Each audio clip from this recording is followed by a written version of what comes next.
Hey everyone, and welcome to today's Explainer. I am so incredibly excited to have you here because today we're embarking on a journey into a totally hidden, invisible universe that quite literally runs our planet. We are talking about prokaryotic cells.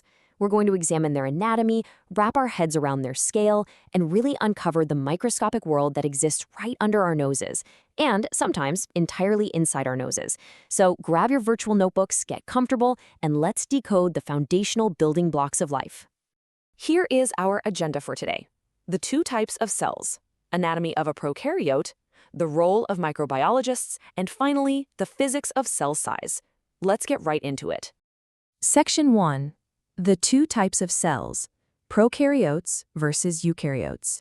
So, biologically speaking, pretty much every cell falls into one of two major camps. First up, we've got eukaryotes. The prefix eu literally means true, and kary means nucleus, so true nucleus. These are the complex cells, animals, plants, fungi, protists, the stuff you and I are made of. On the flip side, we have our stars for today, prokaryotes. Pro means before. These are the simpler, mostly single-celled organisms, like bacteria and archaea, that actually evolved way before the nucleus even existed. Now, despite the massive differences between, say, a highly complex human cell and a tiny, simple bacteria, there's this fantastic unifying rule in biology. Literally every single cell on Earth shares four fundamental building blocks, no exceptions. They all have a plasma membrane, acting as an outer boundary. They've all got cytoplasm, that jelly-like cytosol filling the inside. They all carry DNA, the genetic blueprint. And finally, they all have ribosomes, which are basically little cellular factories that synthesize proteins. So what is the formal definition here? A prokaryote is a simple, mostly unicellular or single-celled organism that completely lacks a nucleus or any other membrane-bound organelle.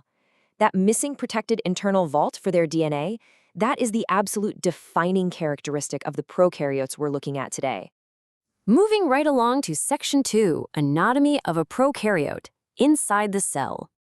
Okay, since we just established that prokaryotes don't have a nucleus, you're probably wondering, where on Earth does their DNA actually go?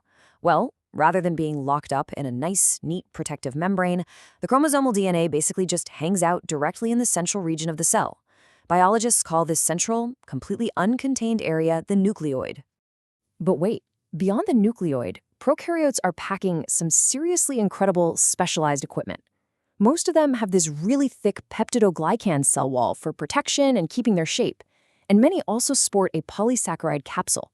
You can think of this capsule like a sticky invisibility cloak. It prevents dehydration and actually helps the cell attach to different surfaces. Now, for getting around, some use these whip-like tails called flagella. They've also got pili, which they use to actually swap genetic material with other bacteria in a really cool process called conjugation. And lastly, fimbriae. These are tiny little bristles used specifically to grab onto a host cell. Next up, Section 3, the role of microbiologists, microbes in the real world. Now, microbiologists love to remind us of one totally undeniable fact. Microbes are ubiquitous. They live on doorknobs, money, your hands, and many other surfaces.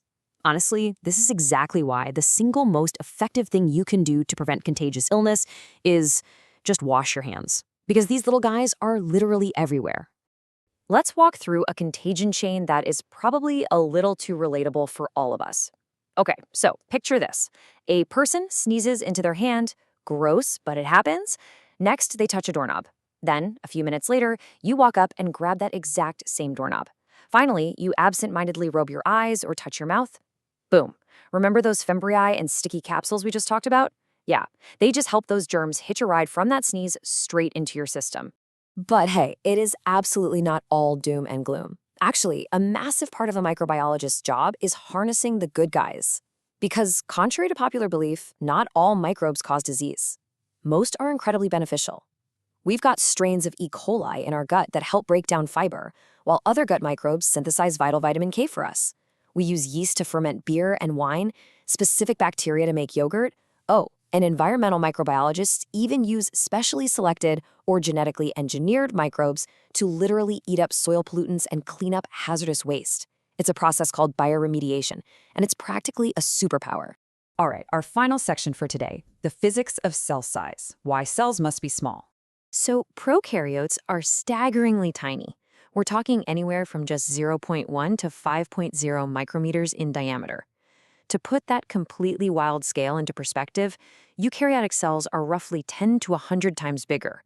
But this incomprehensibly small scale, it's actually a massive evolutionary advantage for a simple cell. It allows ions, organic molecules, and waste products to diffuse across the cell incredibly quickly. They don't need some complex, multi-lane transport system because the distance from the very center of the cell to the outside is practically zero. Let's look at the math here. Take a theoretical cell A. It has a surface area to volume ratio of 6 to 1. But if that cell grows to the size of cell B, the volume cubes up to 8, while the surface area only squares to 24. So suddenly, that ratio plummets down to 3 to 1. You might remember this from high school geometry. As a sphere or a cube grows, its internal volume increases way, way faster than its outside surface area. Think of a cell like a growing, bustling city. The volume inside is the city's population, right? And the surface area represents the border highways where you import food and export waste.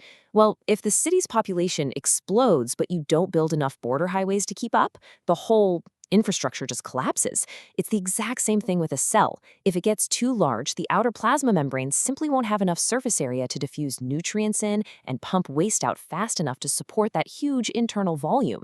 The cell just becomes terribly, terribly inefficient. So when faced with this hard mathematical limit, early life really only had two choices to survive. Choice 1, stay incredibly small and divide constantly. This is the path our highly efficient prokaryotes took. Choice 2, develop complex, specialized organelles to handle intercellular transport and separate out biological processes. And that second adaptation, that is exactly what sparked the evolution of the much larger, highly sophisticated eukaryotic cells that make up you and me.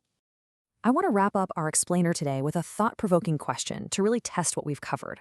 When you get sick and the doctor prescribes antibiotics, what parts of the bacterial cell do you think those medicines actually target to kill the infection without accidentally harming your own cells?